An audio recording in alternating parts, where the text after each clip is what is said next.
whether it is the teaching or the column in The Guardian or the book of 600 pages, by an invitation to join with him in thinking better and articulating this in order to make a better world in common.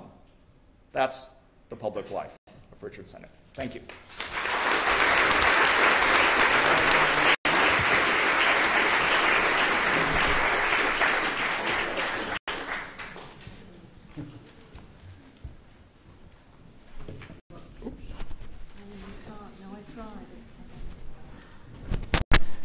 This is very odd. What is that? This is very odd. I know. Couldn't figure it out either. Well, I will see. Well, I mean, this is pretty strange, but anyway. What's all the white stuff in plastic bags? I want to speak. It's good because talking about technology. Yeah, it's a good beginning. Since it's a retirement and supposed to be a bit sad, I thought it would be better to talk about the 3 other books, or the 2 other books in the same series as The Craftsman. Can you make sure that the mic is picking you up? I'm sure it is, yes. You hear me? Because in the latest book, Craftsman, 2 other books are announced, and they are both, the 3 of them are put under the auspices of Pandora.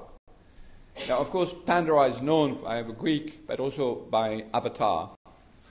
You know, this film which has been made by your Prime Minister's homonym, I understand, Cameron. Except Avatar is much better known than your Prime Minister. And well, he's not my Prime Minister. He's not. He is. No, he is. No, it's just a joke. He is.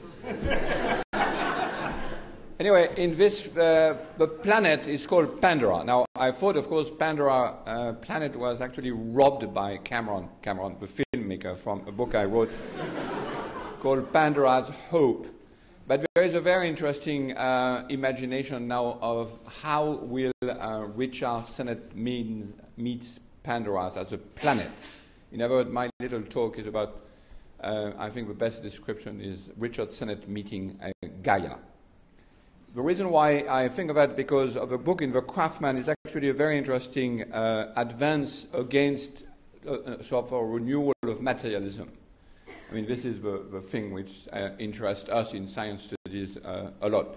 The notion of skill, of course, is a very interesting notion because it's the one which is linking 2 completely unrelated set: efficacy, of course, innovation on the one hand, but also care and precautions. So there is a very interesting moment, and we are living for a very interesting moment now, which is the ecological crisis time, when we have to live simultaneously inventing a definition of materiality, which is new because it has all of the beautiful, exuberant aspect of technological progress on the one hand, but a completely different, hooked up on a completely different set of intention and modes, which are care and precaution. And I'm very interested for that reason in the book, which is called The Stranger, which is the 3rd in the series, which is not yet written, which is about Pandora as a planet, so to speak.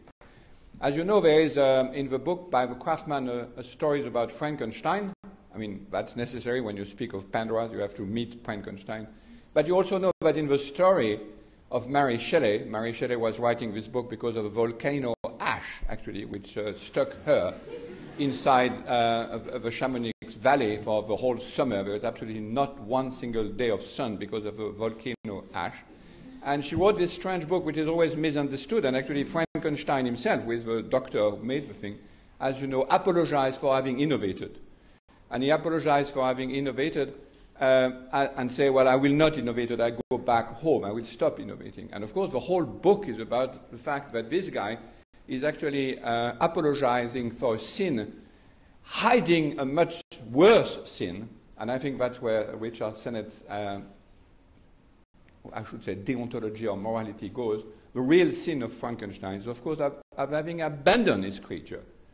And this is the hidden sin which is hiding through apologizing for another sin, I innovated. No, it's not that you innovated, which problem is that you abandoned your creator and fled in horror after what you have said. Well, Richard Sennett doesn't flee from our own creation. And I think that's why there is a deeply religious argument there, although it doesn't speak much of religion in this book, which is how can we renovate our connection with Frankenstein's story in a very different way. That is, we have created all these things, now we should not let them go bad. And that's the point, and very briefly, I think there are three elements in this big project, one on materiality, the other on morality, and the third on public life. I'll go very fast because I have not much time to go. On materiality, one of the strangest things that we discover in science studies and in Richard's work is how little materialist we are, how difficult it is to be materialist, in other words. And there are, even though there are few references in the books of Richard to science practices, there are quite a lot of them nonetheless. And as you know, a large part of science studies has been about recovering the practice from the science. And then when you recover the practice from science and engineering, you get completely different definition of what is materiality. We have difficulty being materialist.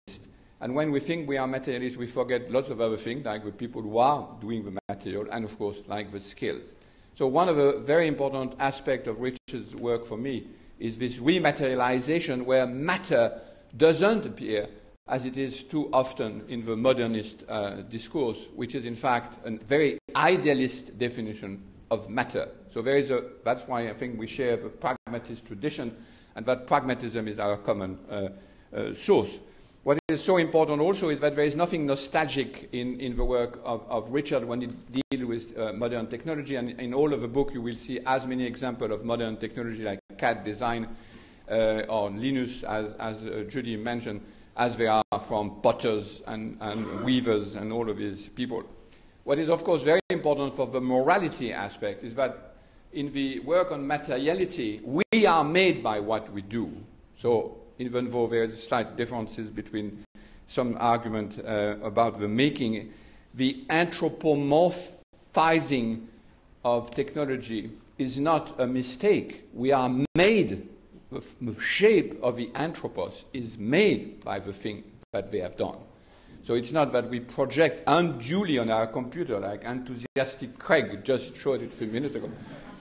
On the computer is that Greg has the shape that the computer, the Apple computer, gave it in part. I mean, not all. So the fact that this anthropomorphic relation is very important because we are often said, no, we should not project things on, we should not be animated, we should not animate matters because that's a sin. No, it's exactly the opposite. We are made by the thing we do. And this is why it's so important to be able to actually extract from practices the good and the bad practice. And the whole book, which is called The Craftsman, is in fact quite related to the fall of a public man, if you look at it in some ways, which is there is a way which is very difficult to get into philosophy of morality or philosophy of science and philosophy of public life, which is the difference, not the difference between is it fabricated, is it not fabricated, but is it well fabricated or badly fabricated. And the whole discourse shifted somewhere else. It's not the silly notion of coming back to nature. The question is, can we extract from practice the difference between good and bad practice? And I think that's a lot of why it's so important to get into skill. The final point is about public life. What's the link between technology and public life? It disappears entirely in the bifurcated world, as Whitehead would say, when you have on the one hand primary quality which are known by science, and on the other side all the subjective aspects of which are best found in art. And I'd say that Richard Sennett is not bifurcated. I mean, even though he is not a philosopher of the Whitehedian persuasion, he has the same source, which is pragmatism, as I said before, and the idea that this bifurcation between primary and secondary quality, in fact, never occurred when you look to practice. Now, the problem is, why is it that it's so difficult to learn from practice? Why is it so difficult that practice and the whole tradition of pragmatism has disappeared, as you know, from philosophy quite a lot before? Now it's reappearing a little bit. But it's always very, very hard to get practice being visible in the eyes of the theoretician and the philosophers. And I think that's one of the reasons is that the language of critique that we use in order to talk about this new materiality is actually very ill-adapted to the task. I mean, think of the words which are criticized as much, criticized in good sense, by Richard, and which will carry us absolutely nowhere. Reification, but of course, but the rest is extremely important. The thing themselves are objectification. It's good to be an object. It's not a bad thing. Marchandization, commodification is very good and very complicated to make commodities. And you can't begin a critique of capitalism if you begin to use commodification as a way to criticize capitalism, because there is a skill also in making commodities. So we have a whole vocabulary, a critical vocabulary that cut absolutely no ice, in fact, because it doesn't retrieve critique. To be reified, when you go to a hospital, you want to be objectified. You don't want to be psychologized. I mean, you want people to understand. So there is something completely silly in the language of critique, which is applied to this very important features. How do we retrieve practice? And retrieving practice is probably the most important thing, especially, and I'll finish on that before Tony stops me, that... You've got 5 more minutes. Oh, that's great. So then I can finish on Pandoras, back to Pandoras. I was very struck by Pandoras. I mean, I've always been struck by the Greek myth, but I was very struck by the penultimate image in Avatar, which is when the people have to withdraw from the planet Pandora, as you know. I mean, they withdraw. I assume you have seen the film. Yeah. Ah, okay, good. I was slightly worried that you had not seen the film. Which is, of course, a very powerful metaphor of the fact that we don't have a planet to live on.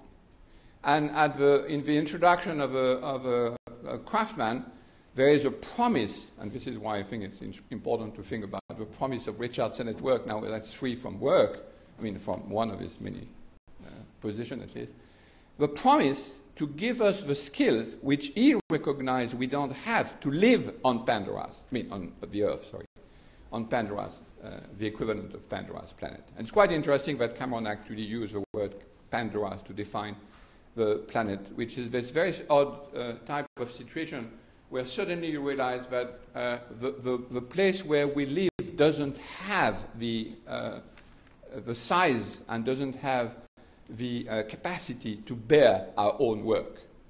So I'm very interested, and I'm anticipating quite a lot from the meeting of Richard Sennett with Gaia, I mean Lovelock's Gaia, because Gaia is a very, very special type of entity for which we have absolutely no skills, because Gaia looks at us and is quite indifferent to us, and yet we have to learn the skills of living in this planet without, like the bad guys in the Avatar, having to flee the planet. It would be a very bad end of Richard Sennett's career if we all had to do like in the film, that is, pack up and go back Earth, like Frankenstein said he should. No, we should not go back.